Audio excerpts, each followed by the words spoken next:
And welcome to the live. So we're just gonna take a little moment here to prepare for this transmission of information. So, where did I put, oh shoot. Let's see here. Yep, it's right there. I'll be right back. Just 1 second. Just walk away and come back. Here I am. All right. So,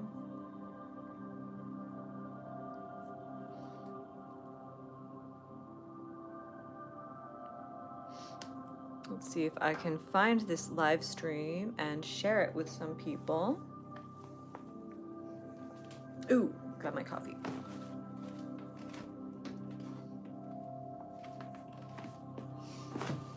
All right. Fun. So, enlightenment as a terror threat. It's not a popular topic, actually, because it sounds absurd. It sounds absolutely absurd.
Okay, where is my live? I'm trying to find my own live stream just so I can get the link for it.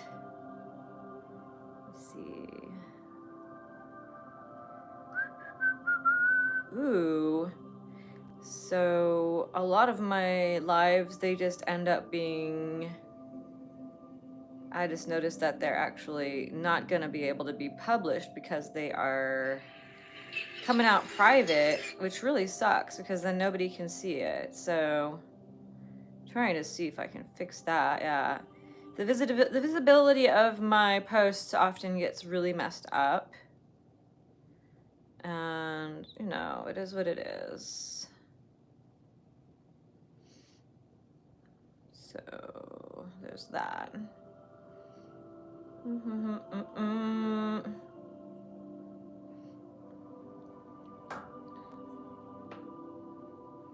There we go, there's that.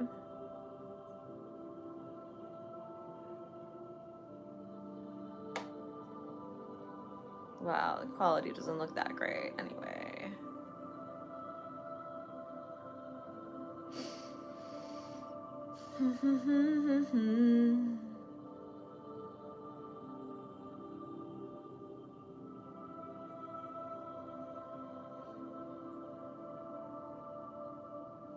There we go.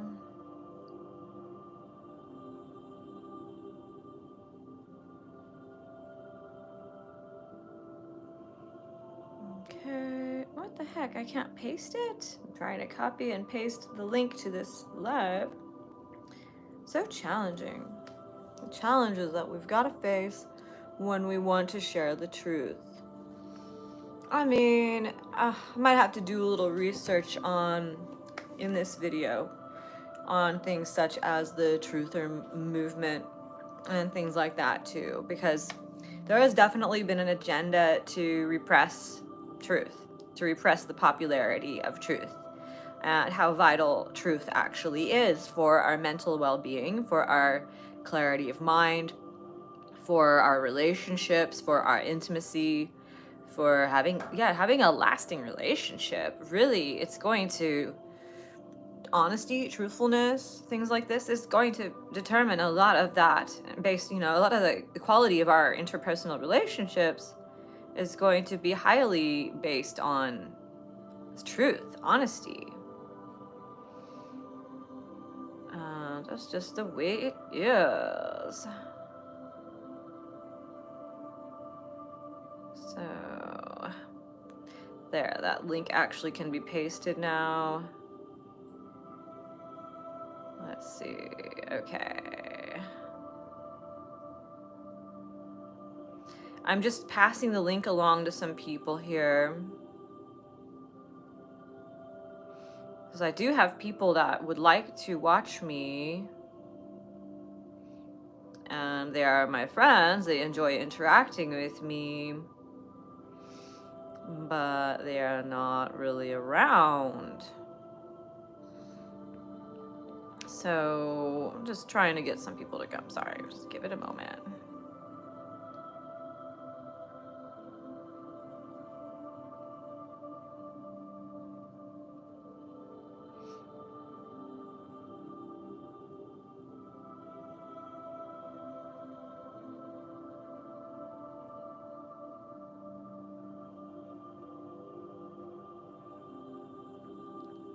So we got some people active now on YouTube or on Instagram. So I'm sending the link to this video to some people on the Instas, people that I know.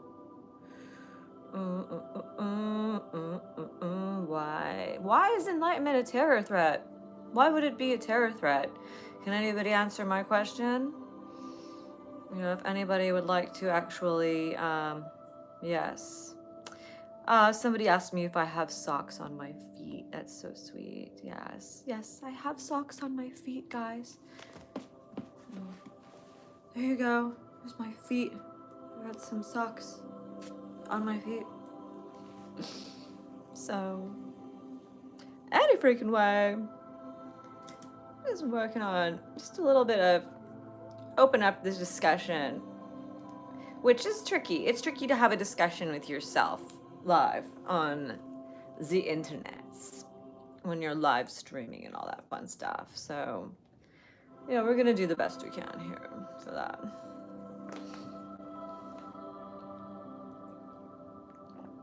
So, Enlightenment is a terror threat. And why is it a terror threat?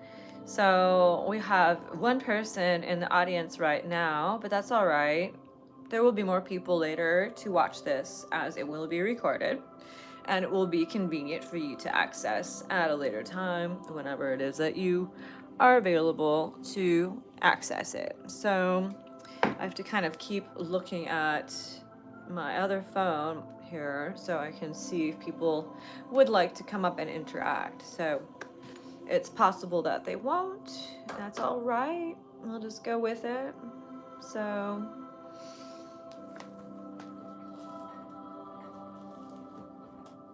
we'll just begin with a little prayer for learning. Little traditional Vedic thing we'll do.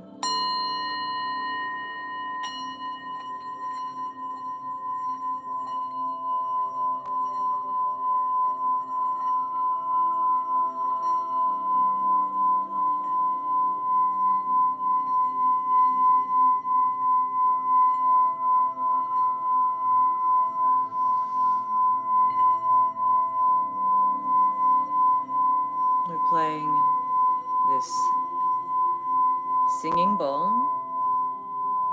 which represents energy of the root chakra, grounding in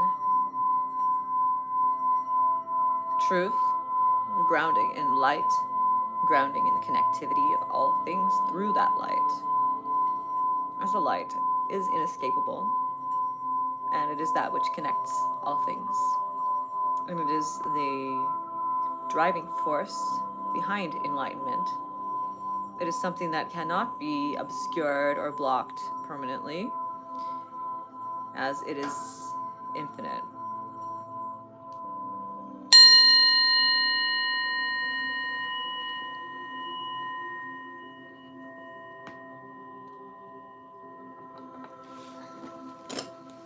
So, I'd like to start with talking about how the Buddha was one of the world's most potent Upanishadic yoga teachers. And what is Upanishadic yoga? A lot of people are not familiar with the term Upanishadic yoga because we are very much only exposed to industry standard yogas across the board. And when it comes to the industry standard format of yoga, it is restricted to a physical practice format. And I will just kind of briefly touch on what that means just for a moment here. So when it comes to the yoga that we understand to be yoga, I feel like I really am going to have to at some point get into a circumstance or environment where I have, or just get a whiteboard so I can just kind of write this up behind me. I think it's nice. It's helpful to have a visual aid every once in a while for things like this. So let's think of yoga for a moment as the internet. It is a body of information. So the internet is full of data. Yoga is full of data. When it comes to the internet that we all tend to know, or most of us tend to know, we are familiar only with 1/3 of the entirety of the internet. And this is due to the fact that we have the dark web. And the dark web is 2/3 of the remainder of what we are seeing on the internet as the general civilian populace. What we are easily given to access, easily able to access, is only 1/3 of the total volume of information on the internet. I hope you can kind of just let that sink in for a moment. So, when it comes to yoga, it's a little bit similar. So we accept yoga as an exercise to help us to relax, to lengthen our muscles so that we can stretch more deeply, so that we may be in a state which is more peaceful, less disturbed, unbothered, and also on the way, get a nice body, get really well toned and well proportionate. And really, it will transform your whole body, your whole being. You will have even more of a healthy glow just from doing industry standard yoga, which is in fact two parts of the Eightfold Path. So yoga is Eightfold Path work, and I will be always talking about that probably on my channel, unless I'm just demonstrating some asana practice. If somebody writes in on my website and they want to learn an asana practice, I will humor that usually, and I will demonstrate on my videos how to do the yoga practice or how to achieve whatever that goal is that somebody is looking to achieve. Like I think like the other day I made a video for somebody on here, and it was how to get closer to your abdomen, which obviously means this person wants to engage in self-suck, basically. And hey, that's all right. If you want to learn how to do that, that's great. That's your own agenda, and feel free to do that all day. If that's your choice, that's your free will. That's the lovely thing about free will. We have the freedom to do whatever it is we so damn please.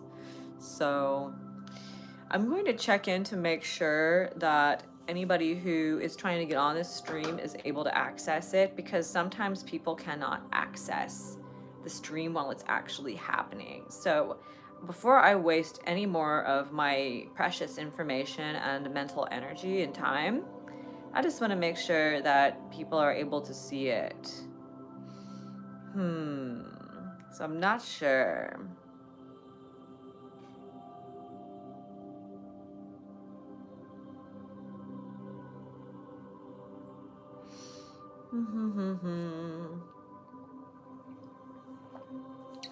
I'm just having a lovely casual Thursday morning here. It's Just enjoying some black maca root with some coffee, and good, we've got one person viewing, so I don't have to keep wondering whether or not the stream is actually working. So if anybody can get through, then I'll just keep going, which is great. And so whether or not that person stayed, like that's all right. People get scared. If the person on the live stream actually notices that someone's watching, it's like they run away. I don't know. It's funny. Anyway, so as I was saying, the Buddha was one of the world's most potent Upanishadic yoga teachers. It's possible that he was so powerful and influential that he created jobs for dynasty holders. So, yeah. So he created jobs for dynasty holders post-humus, after death. So I may be wrong to say this, but it appears that that's really what happened.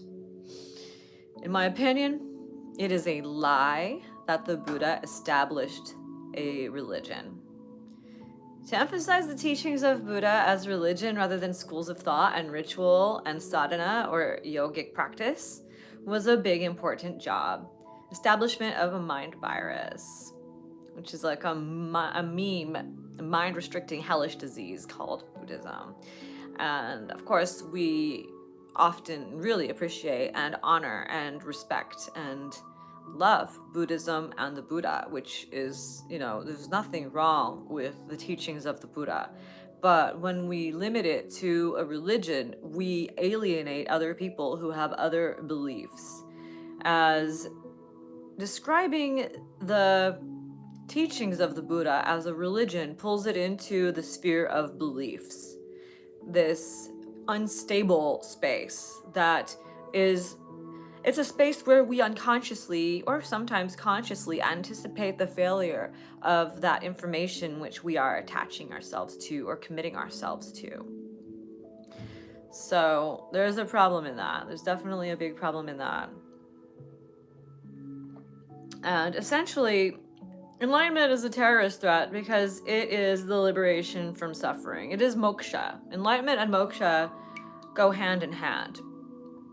You really don't get one without the other. I guess you could be mentally enlightened and still be addicted to sex and buying nice designer clothing and things like that, but it's going to start wearing thin because you're understanding how everything is correlated with each other. Once you attain enlightenment, you actually see how the light connects everything, and everything is connected in some way, shape, or form. And it goes deeper than just saying light connects everything. It's a very intimate understanding that really only those who attain enlightenment can actually grasp. So that's one thing that's very interesting about enlightenment. You cannot see or understand enlightenment without experiencing it for yourself. You cannot understand another person as literally enlightened. You cannot verify their enlightenment without your own enlightened state. This is what's tricky about it. And it's very threatening to the elitist people of this planet who hoard materials and resources and information. So that's just the tip of the iceberg as to why yoga is a terror threat.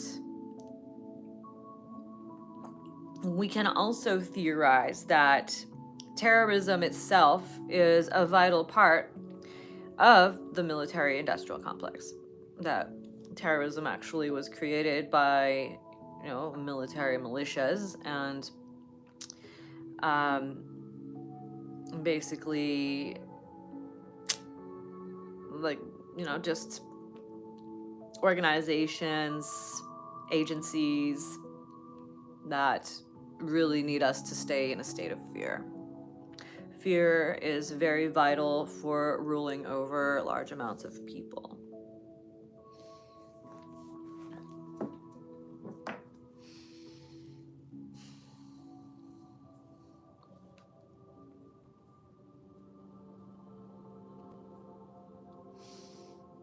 So, I feel like I need to copy and paste this so it's easier for me to read while I look at the video. I look at my camera, so I might just transfer this into my notes so I can read it better. It's not like I need to hurry up and say anything for anyone if no one's actually watching. That's alright. It's okay if you don't want to watch. But I should keep on with the topic that, so it's very dangerous to debate about Buddhism being actually connected to yoga, or to say that Buddhism is actually a false religion. It's basically creating a cover-up over the teachings in the school of Buddhism. Hello, Love Speaks, thank you so much for coming in, and you're welcome actually to contribute to the conversation if you would like. This is also live streaming on YouTube, so you can watch it. And actually, I should change my link because I have the link to the live on here. But if you're going to watch the live video at the same time, I definitely recommend muting it, as there's going to be a delay on the YouTube video probably. Either that or this. One or the other is going to stream faster than the other one, and they won't be perfectly in sync, and there will be feedback. But let's see here. Oh, darn it. I've got to copy it again off of the YouTube. Let's see here.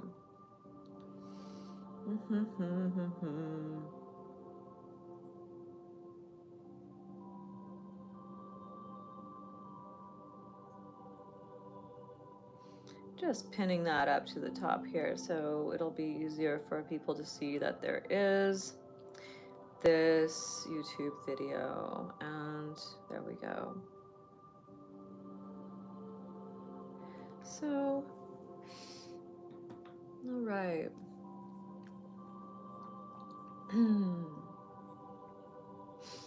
So I'll just go with this. So the Buddha's goal was to liberate us from suffering, not to create a religion. There's a big difference between liberation from suffering and creation of religion. The root meaning of the word religion is from Latin religare, which means to bind, which suggests bondage, right? And liberation from suffering, or moksha, which the Buddha taught, is the inverse to that.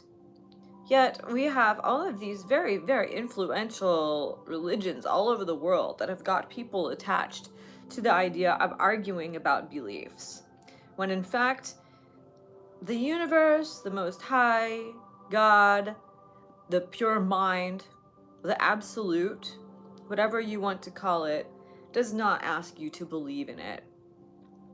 There is no offending this higher power if you do not believe in it. It's simply waiting there for you to connect to it, to understand it, to know it. But it's not about belief. Belief is a precursor to endless debates and arguments and things that are just not rooted firmly in reality. And what the Buddha was teaching was to root oneself firmly in reality. We call this satyagraha, which is clinging to the truth. The only thing that you actually want to cling to is the truth. And to be, if you're going to be religiously devout in an unwavering way, and even zealous about it, that would be what you'd want to be clinging to and zealous about and religiously committed to with unwavering love and devotion. The truth. I mean, even in the religious circles of the Abrahamic religions that look at the Old Testament, there is, I am the way, the truth, and the light. That's what Christ says in that. And so if that's what Christ is, you should leave Christ at that. The way, the truth, and the light. and stop anthropomorphizing Christ. Allow Christ to be a consciousness field that envelops those and that which is all encompassing with the truth, the way, and the light. And that would be the teachings of yoga and what the Buddha was transmitting. So the Buddha was one of the world's most potent Upanishadic yoga teachers. So it was vital for governments to separate Buddha from yoga and replace it as a religion to alienate the masses from something he was making accessible to as broad an audience as he could manage. Tathagata, which means he who has crossed over, is this beloved Buddha of ours, and he would not only speak to initiates into this mythological ism. I mean, there's a lot of talk that he communicated with bhikshus, which were his devotees who had initiated into the Dharma. They had fully committed to the Dharma. They had 100% given their life to the Dharma, which is the true law of that which is the law of isness and cause and effect. And the Buddha didn't just limit his conversations, his sermons, his talks to his devotees. They just decided that they wanted to commit. That's all there really is to it. So those who practice Rasta, they even say, that ism, it means it's suggesting that any kind of belief system that requires an ism is like a disease.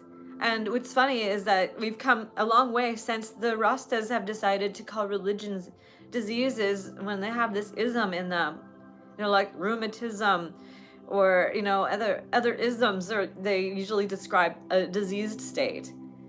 They emphasize their observations and practices in Rasta as not a religion for this reason. They understand that there is something going on that is very wrong with the sharing of the wisdom of all ages. Religions enforce bondage. They encourage ignorance and suffering. Distortions are laid out on purpose to bar us from access to the nectar of heaven that liberates us. Attaining enlightenment or true self-realization is very dangerous. When true self-realization happens, it is the true apocalypse that happens within the individual. It is the revelation and recognition within the individual. And it is the integration of oneself with God. It is the loss of one's own mind and the understanding that we not only do not have of this body, we do not have of this mind either. This mind is only appearing to be sovereign and separate from God. We are trained to be afraid of losing our own mind, that our own mind contains components of this false construct, though. So I should say, yet our own mind is a false construct. This idea that you have of this mind, basically that which you have of this mind is that which is obstructing your mind from the higher mind. So the more, it's like we're in this strange duality circumstance where there's give and take in the efforts to amass more data in order to understand and know. We could actually be obscuring the absolute by knowing this and that, as that which we think we know could actually just be an impression and not rooted in truth. It could simply be, once again, like a meme, a mind virus that only the I want to say like the immune system of the universe, which the antibodies contained in the universe's immune system are truthful bits of data, truthful knowledge, truthful understandings. When my hand goes up, my hand goes up.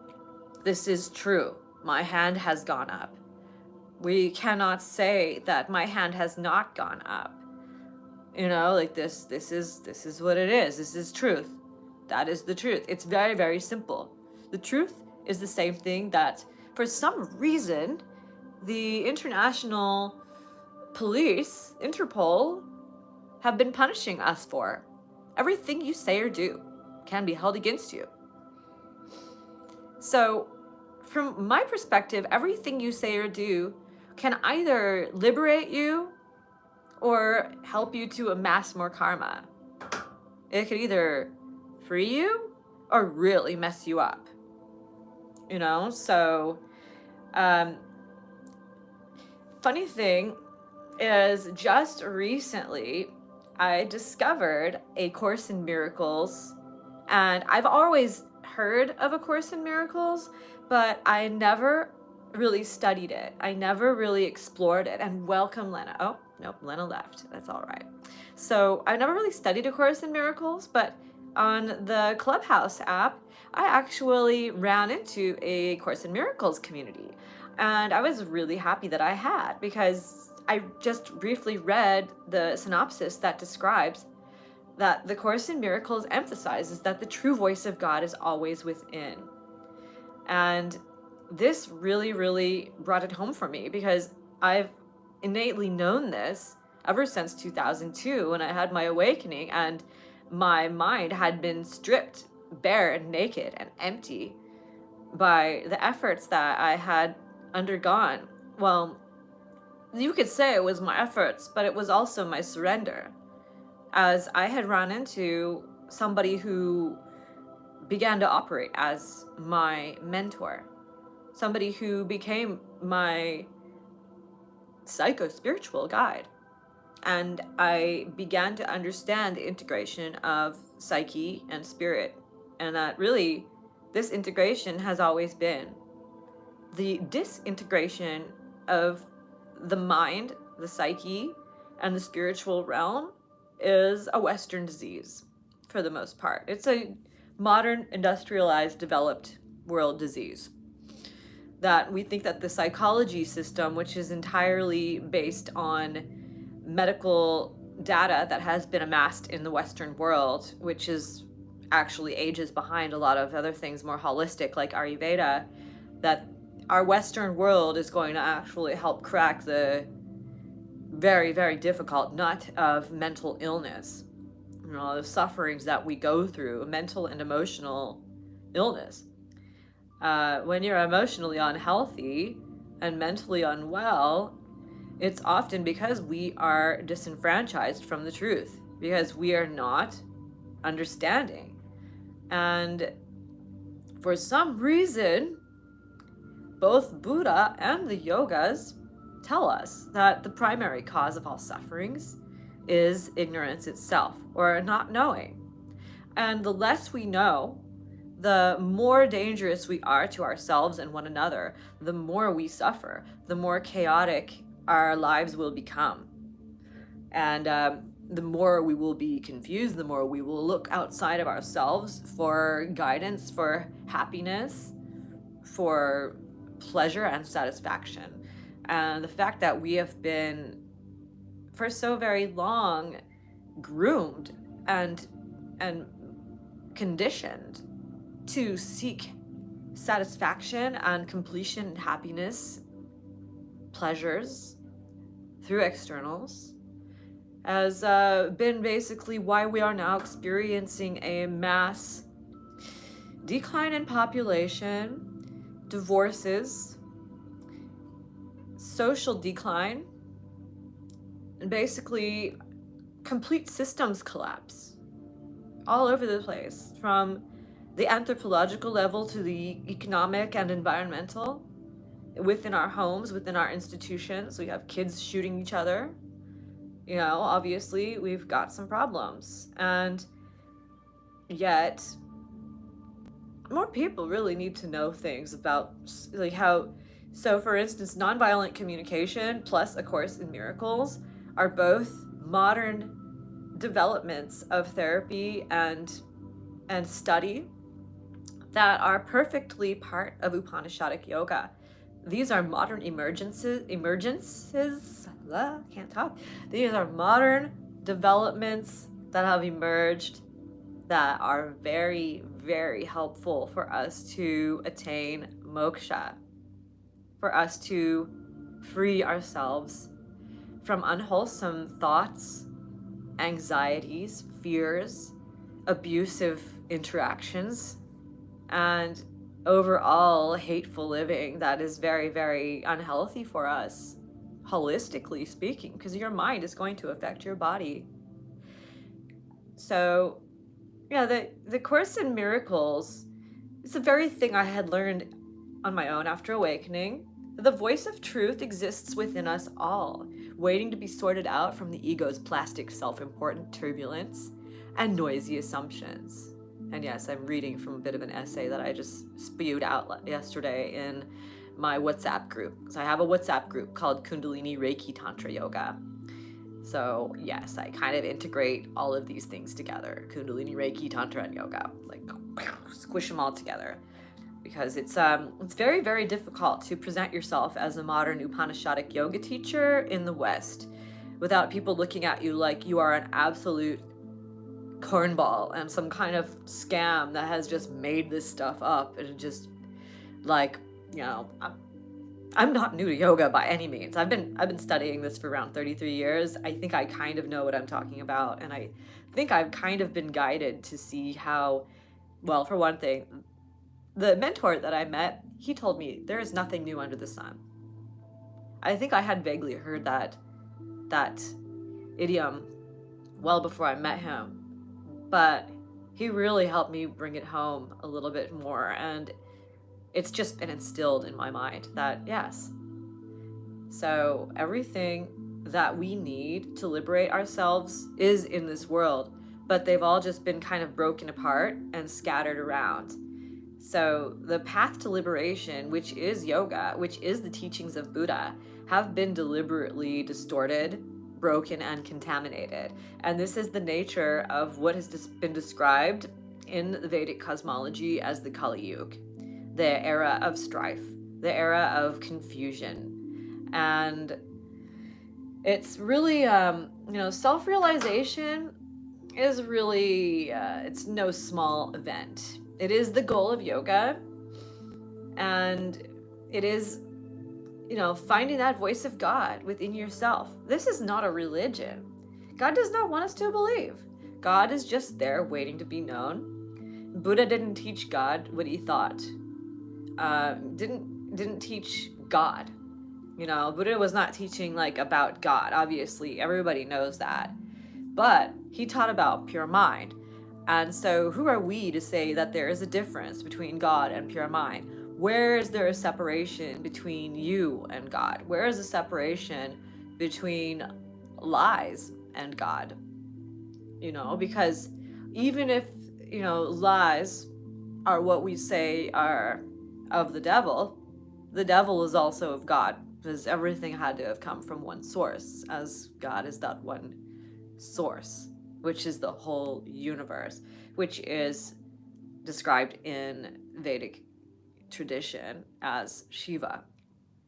Shiva is also called the Trigun, the three gunas, the three forces of the universe, all within one being, which would suggest that Shiva is the whole universe, the consciousness that presides over all. So that is the voice within you as well. If you can dig deep and unearth it, it has been buried beneath traumas, beneath impressions, beneath all kinds of, trouble. And I think this stream is kind of cutting out a little. I'm not really sure. I'm not quite sure exactly if there's difficulties in my stream or not, but we'll have to see after I'm done. Anyway, so in my opinion, the pure mind is no different than God. Everything is just words, and words are all impure. Not everything I write is perfect, but when I totally understand that something is not accurate or incorrect, I will correct it. And when I even have a 1% doubt, I do what I can to emphasize that it is an opinion or personal impression, a personal understanding. It is dangerous to present assessments, assumptions, and ideas as absolutes. And, even the Buddha warned against this. The Buddha said there are around 60 or so false convictions, which means an assumption or an assessment or a perception of anything you are experiencing in your life that you begin to take at face value and you commit to as a real thing. You just like put a little check mark next to it and be like, yep, I know that. I know this. I know that. And that's, of course, that spastic, hungry, weak little ego that's just desperately trying to make itself bigger, better, and win. Every time that you feel pangs of inadequacy and low sense of self, and you need to make up for it with something, you need to show that you know things, and you need to prove that you are the smarter person or that you have the knowledge. This is an ego thing, but you can say that what I'm doing right now is an ego thing, but I am also coming from my heart. This is an outpouring of my heart to you and everybody else to let you know that I have learned these things and that I don't hear a lot of people share it. Therefore, I share. So, while I was living in Australia, thank you for subscribing, Love Speaks. Thank you so much for following and subscribing, everybody. So, when I was living in Australia, I received empowerment through the Drukgyal Kagyu lineage, which is classified as Vajrayana or Lightning Path Buddhism. But I also think it's very interesting. It's not from the lineage of the Buddha. I'll get into that in a moment. So the Vajrayana empowerments will align us with a Yidam. So I've received 2 separate empowerments. I guess you could say just for fun, or I don't know, just for knowledge sake, for the idea of gaining gnosis, personalized information and understanding from a direct experience, from direct experiencing. I highly recommend getting empowerments from this Drukgyal Kagyu lineage, and you can find empowerments on YouTube. You can get an empowerment through YouTube from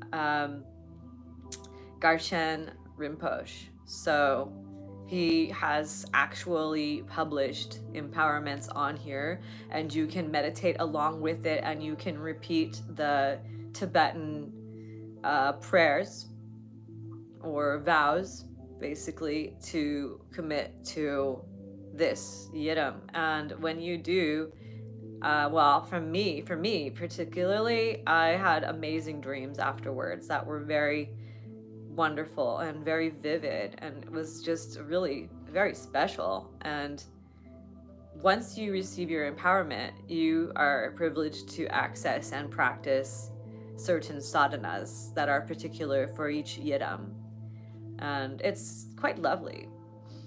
So the divine character of the Yidam that you are committing to is totally mythological, but it still seems to hold a potent presence in the collective, and it serves as a vehicle for our concentration and movement of our energy, our prayers and wishes for the enlightenment of all beings.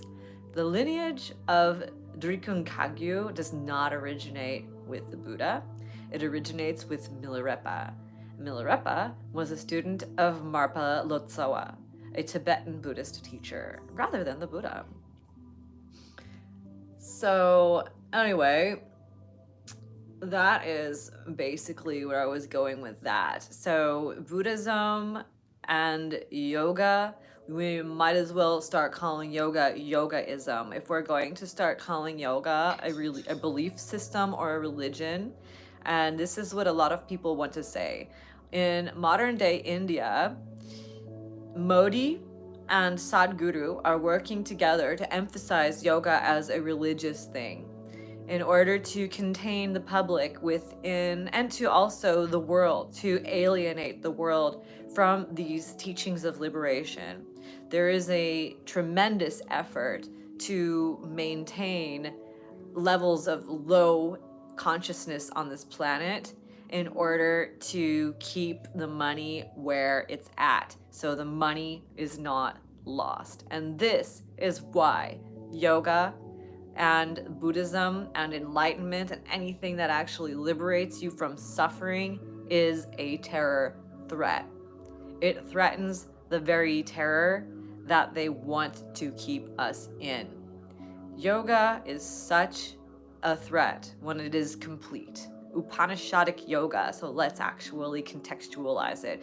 As when I say yoga, people just suddenly are consumed by the concept of seeing people doing yoga poses, doing some breathing on a mat, meditating, Lululemon pants and yoga blocks and yoga straps.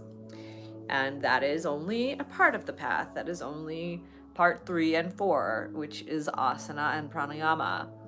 So, as you may know, yoga is an 8-limbed path working, and it's more than a practice. As well, I mean, I guess you could say we can practice observation, which is what's going on with it. And yeah, it's not a religion or a belief system. It is more of a system of civic policies and observations that are simply within the realm of our best interests of helping us to get to a high level of integrity or get into integrity at all. As integrity really is a major determinant of your ability to achieve higher levels of consciousness that reach into enlightenment. You cannot attain enlightenment when you are out of integrity. And as long as the Pride movement is popular, we will be out of integrity. As long as we rely on Pride as a refuge for our state of consciousness, or our social status, or that which connects us, which we relate to, that which we cling to and identify to, we will be lost. And that is very good for business. That is very good for controlling large amounts of people, for maintaining an economic climate that relies on evil. And what is evil? Evil is comprised of 2 things primarily. That is subjugation and betrayal. As long as we are confused and we are looking to externals for the answer, for satisfaction, for our happiness, we will be subjugated by a system that betrays us, steals from us, lies to us, and does everything that the first part of yoga that we don't really tend to acknowledge in the industry standard settings emphasizes. So what is emphasized is, first of all, ahimsa, which is non-harming. And yeah, we don't want to harm ourselves or others, because this is karma. We amass karma through harming. So ahimsa is essentially non-violence. And we don't only contribute to harm by eating meat. I mean, by all means, if something dies, maybe eat it. I don't know. It's like, there's a kind of gray area, I feel like, when it comes to eating meat, because you do have to survive.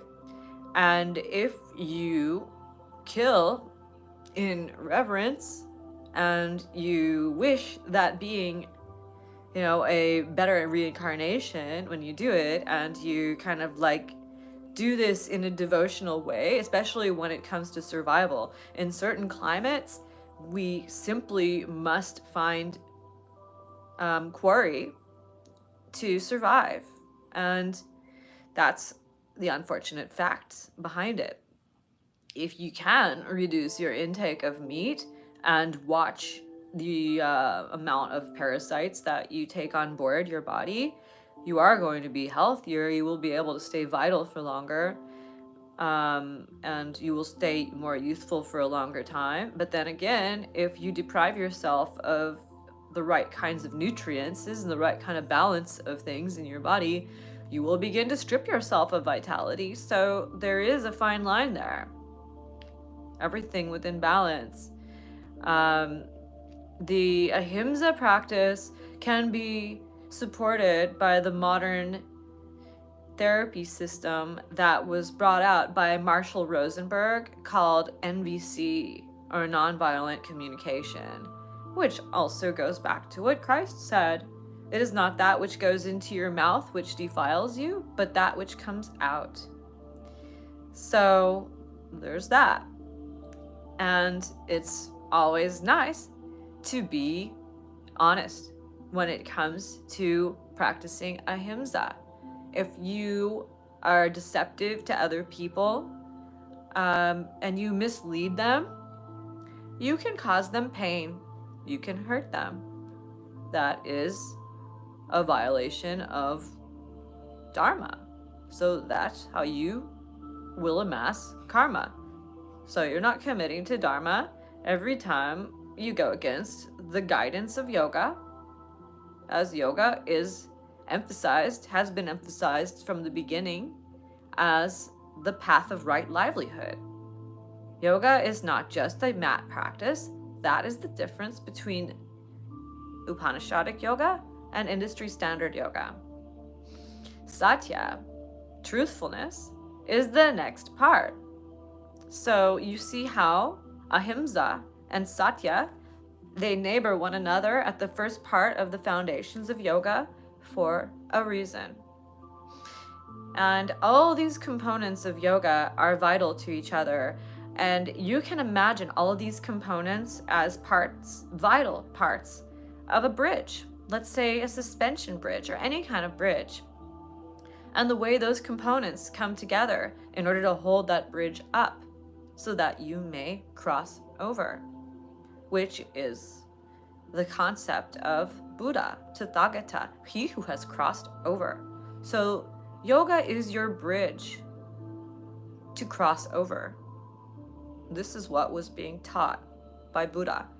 And for some reason, we don't really want to solidify this connection between yoga and the teachings of Buddha, the school of so-called Buddhism. Very interesting, no?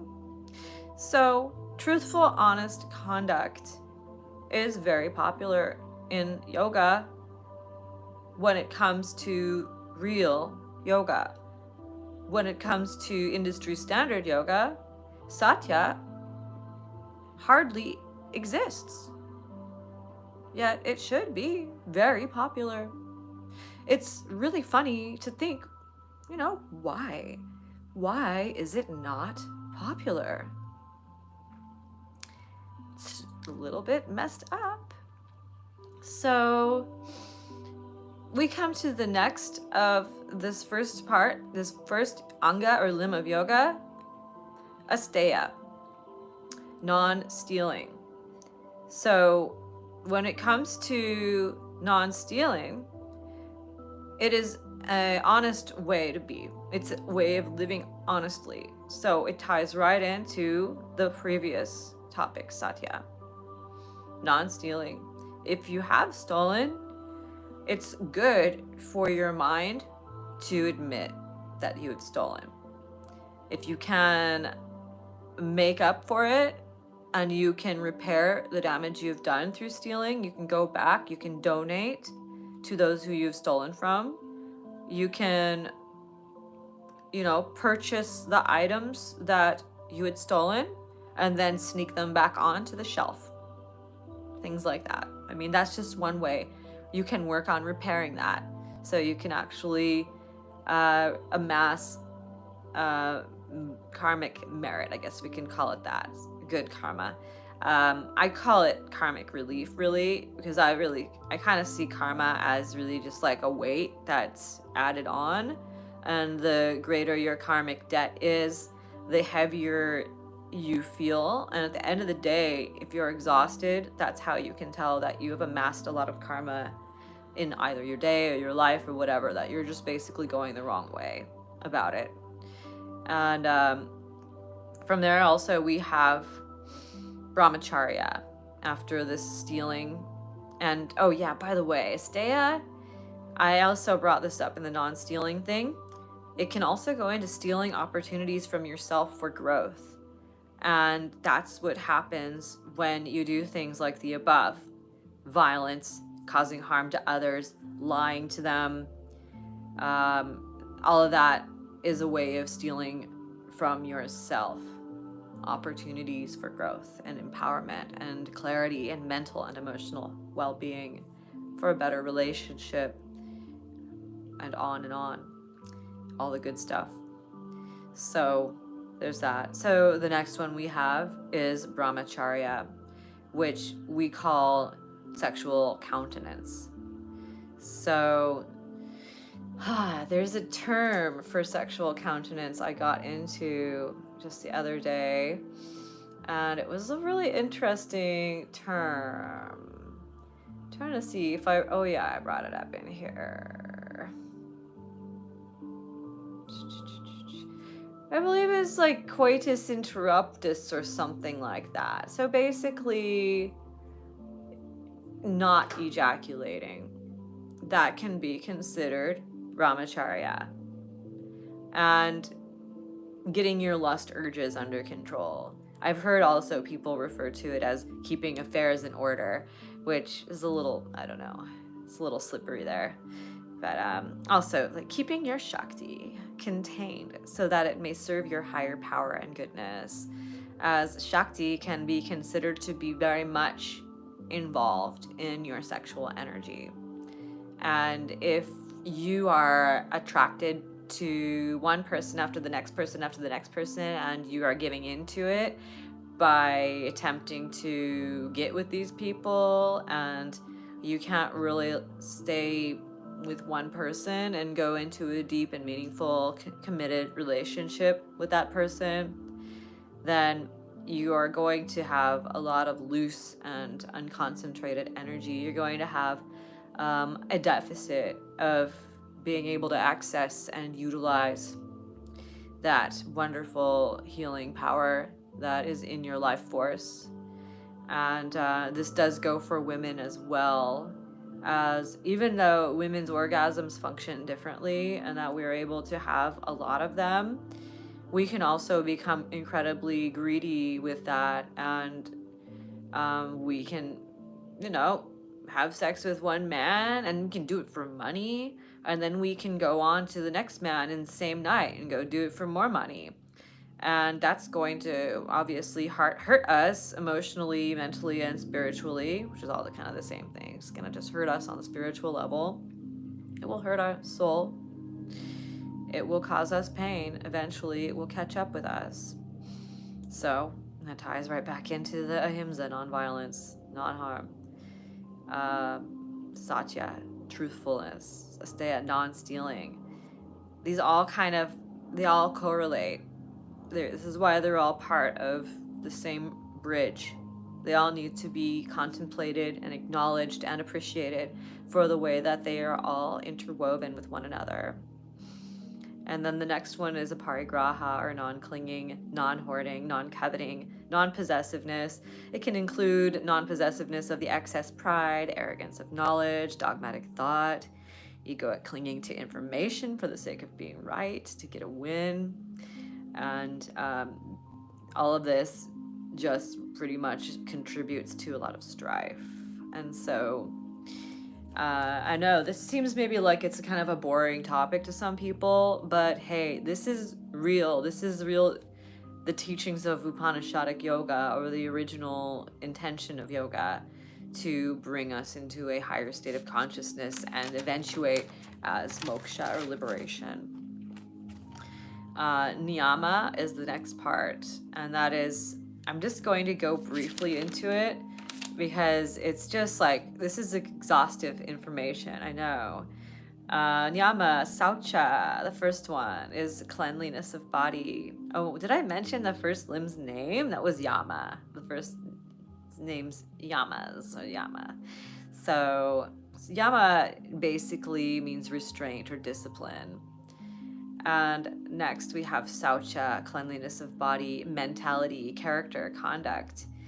not being a filthy, dirty liar or cheater, being careful about who you make close contact with, even if it's with psychic energy. Use that as a consideration. So that's, just working on who you associate with can be considered part of your cleanliness. It's like your mental hygiene, your social hygiene. And it also goes in with that brahmacharya a little bit there too, obviously. Some people are just debauched and will pull you down on their level by temptation, or they will convince you that it is better to just be dishonest. So Saucha is like, that can be considered like cleaning up your friends list by removing people from the friends list and blocking them if you're going to talk about it on like a social media level. And the next thing we have is santosha, or satisfaction of pleasure levels. Satisfaction of physical state can even be part of it. But you do also obviously want to continue working on your physical state. But you also need to be comfortable with where you're at and just keep going with your practice. Keep working to get healthier. Keep working with your exercise and your diet regimen. Staying, the course. I think it can be considered santosha. Thank you, Love Speaks. Thank you so much for being here. I really appreciate you. So the next part goes right into santosha, tapas. So like as I was saying, your satisfaction with your state of mind, your state of body, and all of this, it's not the same thing as apathy.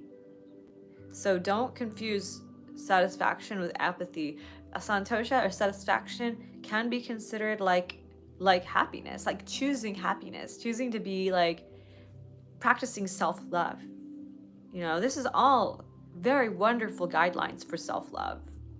And they will take you to moksha. They will take you to liberation or enlightenment, where you will no longer feel afraid of what the news is telling you. You'll begin to see that it is actually a dirty trick.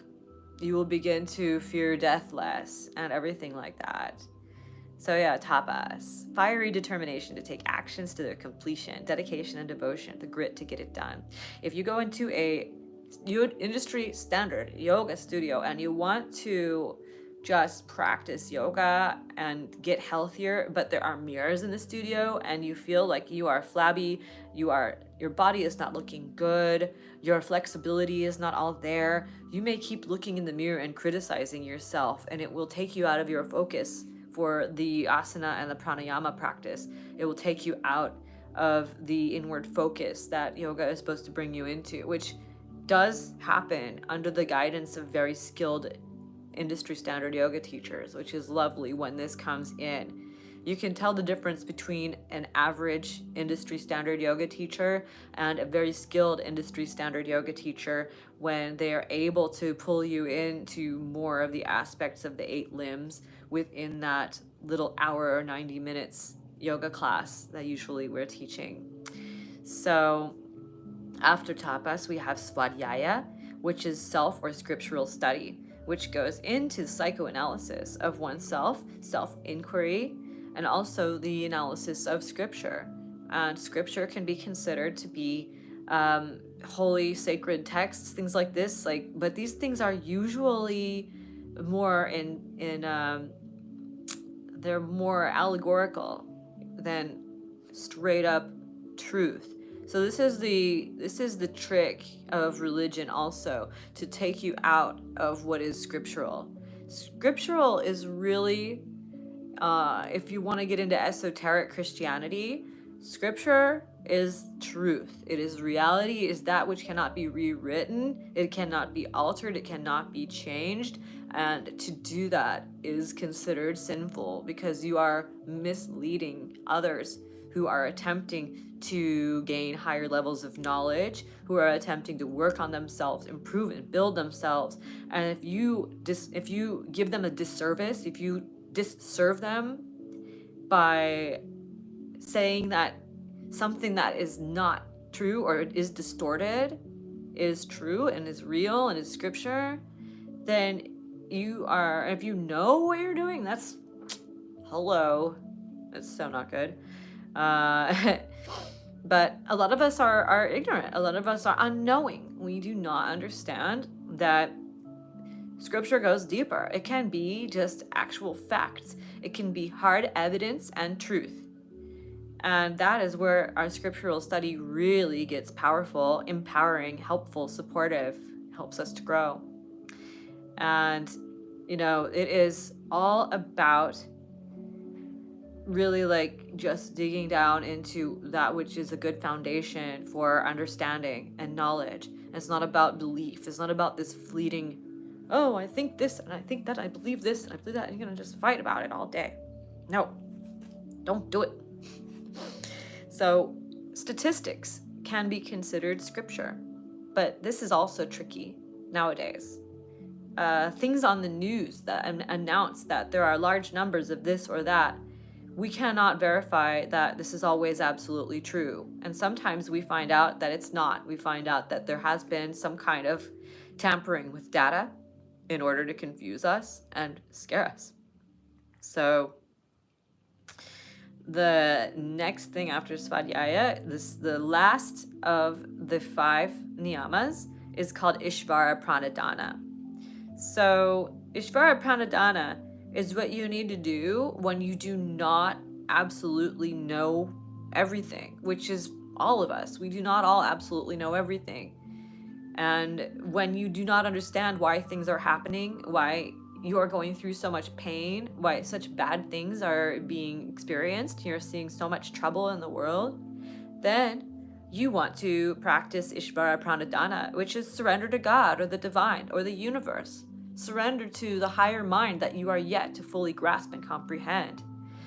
And that will help you to understand that, hey, there may be a plan that is bigger than what you know, than what you readily can perceive. So, this is totally thrown out of the industry standard yoga arena, as it is a topic of much debate. It brings up the argument of belief system. Yoga is a religion, etc., etc. We can just say, just giving it up to higher power. Is Al-Anon, ACA, Narcanon, Sex Addicts Anonymous, are these religions? Even though we have the prayer to serenity in them, sometimes they're even conducted in a church for the space that we hold for each other. We don't argue about beliefs, we don't argue about anything, and we hold in the field of unconditional love because we are surrendering to God. We are praying for serenity, that we accept the things that we cannot change, and we gain the strength and the wisdom to change the things that we can, so that is surrendering to God. And that is not a religious belief. It is just something that you can do instead of driving yourself crazy with sadness or fear or worry when you don't understand something, when something unfortunate occurs. Just give it time. You may be surprised. There may have been a good reason ultimately why something happened. It's like when you missed your plane flight and you're really bummed out about it and you're so upset. You got to buy a whole other plane ticket. You can't even get a refund, whatever it is. Or maybe you can get a refund, but you missed that flight. Really sad. Then you find out on the news the next day that flight crashed. So was it so bad after all? Surrender to God. No problem. Not forcing anybody to believe anything at all. It's more of just letting go, which plays into the non-clinging part of what you want to do in order to overcome the 5 sufferings. And the 5 sufferings are not really all that prominent when you just gloss over the 8 limbs of yoga, but they're a big deal. The first one is asmita, which is not knowing or ignorance. The next one is avidya, which is not knowing the self and having basically kind of an identity crisis. And then the third one is raga, which is attachment. So these all play into each other. Once again, it's that bridge energy going on with these 5 sufferings. The 5 sufferings create their own bridge. And it takes you into the fear of death. So that's the last of the 5. So the 4th one, after the clinging, and you can be clinging with this raga, you can be clinging to a false identity construct, which is a very big thing nowadays when we have identity politics that convince us that we should be all right with identifying as something different. We shouldn't bother with our identifying, actually. We should more, if anything, work on identifying with the truth, identifying with God, identifying with the universe. And that's a healthier thing for you to identify with, as long as you are not holding it over others and saying, well, I am a god, you are immortal. No, that's not how it works. We are all part of the same integration. And anyway, so after that, not knowing oneself, and then the clinging to a false self, the 5th one, fear of death. So graha is the 4th one. 5th one is abnibe. Oh, no, sorry. So fear of death. I got messed up. So, sorry. So this is a lot of information. I'm just like dumping out. So yeah, asmita. No, avidya, ignorance or not knowing. Asmita, having an identity crisis, not knowing the self. And then raga, which is the attachment to whatever, clinging on to things. And it could be attachment to what you think you know, all of that, which, what did we say that goes into? That is, the aparigraha, non-clinging. So parigraha is basically the anti-venom to the venom of clinging to things. And once again, like the Ishvara Pranadhana ties into the letting go of stuff, the non-clinging. It supports it. So it all ties it in. And so then after that, raga, that attachment, dvesha. Dvesha is aversion. It's where you get disgusted by stuff, where you are hating things and you are like triggered and you're like, oh, I hate men. They're this and they're that, or like, I hate school. I hate that, like you just kind of go into like this really repelled kind of like disapproving state, which eventually is not going to look good on your face. Eventually, like the corners of your mouth are going to be like downturned. Even when you smile, the corners of the mouth are permanently kind of downturned a little bit. You'll see this on a lot of people, like news announcers. I noticed that on a lot of these people. When they talk, when they smile, the corners of their mouth still are downturned. They refer to it as some kind of syndrome, I think, especially in the plastic surgery industry, because there's procedures people can get to correct the downturned corners of the mouth, which, it's great. Helps people not understand your mental state very much. Like, if they're able to read micro expressions and things like that. So anyway, yeah, that dvesha is obviously, it's the counter to the raga. So the push and pull right there in the middle of our sufferings. It's a bunch of mental noise. It contributes to lots of mental noise that obscure that true voice of God. The last one is that abnibesha. Abnibesha, the final of the 5 sufferings, also known as kleshas. The abnibesha is fear of death, and that not only goes into fear of literal dying, mortality, but the fear of the death of your ego, the fear of the death of your social status, the death of your family members, somebody else around you. And we confuse this fear with love, especially when it is fear of the death of others. So that's something that actually just kind of jumped in my head, which is really some real stuff. It's that's part, there you go. That's the voice of God in action right there. Just always there to guide you through good information, help to guide you from one bit of good information to better information. And this is why it's so important for us to not cling, for us to dissolve that raga attachment clinging thing. So now I'm gonna go just really briefly over the rest of yoga. So that was just the first 2 parts of the Eightfold Path, you guys. Oh my goodness. And then the next one is asana. That's the poses. We know all about that, doing all these yoga poses and paying attention to the way you sit is a very important one, which is why the Buddha is always shown sitting a certain way. And that was a very meaningful thing, because when the Buddha was teaching, the Buddha was always sitting in a very integral manner, as he was acting as an example to his students, to his following. And this was the depiction of the Enlightened One. I imagine that the ancient Greeks received this description, and from this description, they created sculptures.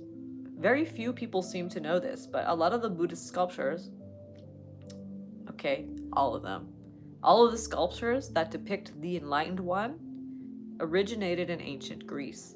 When the ancient Greeks were trading with Asia, they, as a gesture of diplomacy and peace, they made depictions of their Enlightened One. And because they had, wonderful philosophers, and they were actually really enthralled by the idea of a demigod philosopher. It very much gelled with ancient Greek understandings, with the Hellenism, and with their wonderful, brilliant philosophers. And I'm sure their philosophers were often regarded as divine beings. So it was beautiful synergy there, but it did cause people a lot of, worship complexes going on with this image attachment, kind of to a personality. It kind of emphasized the cult of personality. But the original Buddhist symbols often were without a person. They just emphasized a emptiness along with a presence combined with emptiness. So they ingeniously came up with things like just a parasol by itself, an empty chair, and then a whole bunch of other things, a right-turning conch shell, a whole bunch of things. The conch shell is especially more representing the Dharma itself, but I digress. So the 4th limb is pranayama. That is our breathing practice. This has gone over in our yoga practices in the studio. Everything basically, for the most part, other than the first 2 parts, are what we're doing in industry standard yoga if the teacher is very good. Sometimes the teacher may only be teaching 1 limb, the asana. Sometimes the teacher may be teaching 2 limbs, pranayama and asana. This is the next one, pratyahara. So pratyahara is a party to the asana and, well, actually everything before this and everything after it. Pratyahara is a vital part of the bridge of yoga. So pratyahara is the practice of drawing the senses inward. And we use many different exercises to do this, which can go in with our asana practice and our pranayama practice, paying attention to how your body is, how your breath is, and what your thoughts are doing, things like that. And then the next one is dharana. Dharana, limb number 6, is our dedicated focus. So you can find a dedicated focus or a dharana in many ways. Some people have described yoga union as one-pointed focus. Well, that's where dharana comes in. A dharana is a one-pointed focus, and there is a book that I recommend anybody who is serious about the expansion of consciousness and yoga and enlightenment to check out. It is called the Vijnana Bhairava, or Divine Consciousness. And it gives you 112 different dharanas or exercises for you to focus on your mind, on the way your mind integrates with the higher mind, with the divine mind. They're exercises for integrating your individual mind with the divine. And this is a very, very vital part of yoga. But we only tend to go here once we have quieted our mind enough to really go deep with observing the movement of our breath and what that means, and the body, and what the body means in comparison with the universe, and all of this is going on with our dharanas, and it's a wonderful thing. So the next one is dhyana, and this is limb number 7 before we go to our final part of yoga. Dhyana is meditative absorption, and that is the byproduct of all of the things before and sitting, in your asana of meditation, or even lying down on your back, which is also considered an asana. So dhyana is meditative absorption. Final limb of yoga is samadhi. That is the attainment of the ecstasy of oneness mind, where you can come into also transcendental states, where you can receive very powerful visions and messages, and it is a mystical state. It is the state that is essentially our birthright to experience this optimal mental state. So pleasure is accompanying samadhi. It is a great ecstatic pleasure that you find from within. And that is why enlightenment is a terror threat. Because once you attain a higher level of consciousness and you realize yourself as integrated with the divine, with God itself, then you will not be afraid of dying. You will be able to laugh at all types of things. You will gain a lot of strength. You will become a very powerful person. You will learn the true essence and nature of power, instead of being held to the false power construct that ties into the false sense of self, that is the ego, and the ignorance and the false identity of not knowing oneself, and so on and so on. Then you will be a living threat to terror. And those who want to maintain control over this world with terrorism, with the hoarding of materials, with the control and the engineering of public opinion, they will be threatened by you. And then we have also, I'll mention, I'm getting to the end here, Osho. Osho was one of the closest things to the Buddha that we ever had in our modern day. He is a debated character, though, and I don't fully have, what's the word? I'm not super zealous about him, because I do see him as kind of a mixed bag as well. I don't want to get into it to cause a lot of trouble or upset with my viewers, but he had so much influence, let's just say that, with the people that he gathered into his fold. He was creating communities within governed states in the United States, in America, in Oregon. He created the Rajneeshpuram, which was like a kingdom within a country. And we can say that that posed as a threat, because the people in it were transforming their consciousness. They were actually reaching different states of mind without the use of drugs. And that is very powerful. To influence people on that level, it is threatening. And yes, he did have some problems. Obviously, there was a lot of scandal. There were the poisoning of the water. That was weird. There was some definitely shady things that happened. I can't say that I know exactly why they happened or the real culprits and things, because I wasn't there. But yeah, his assistant Sheila was said to have been really the culprit.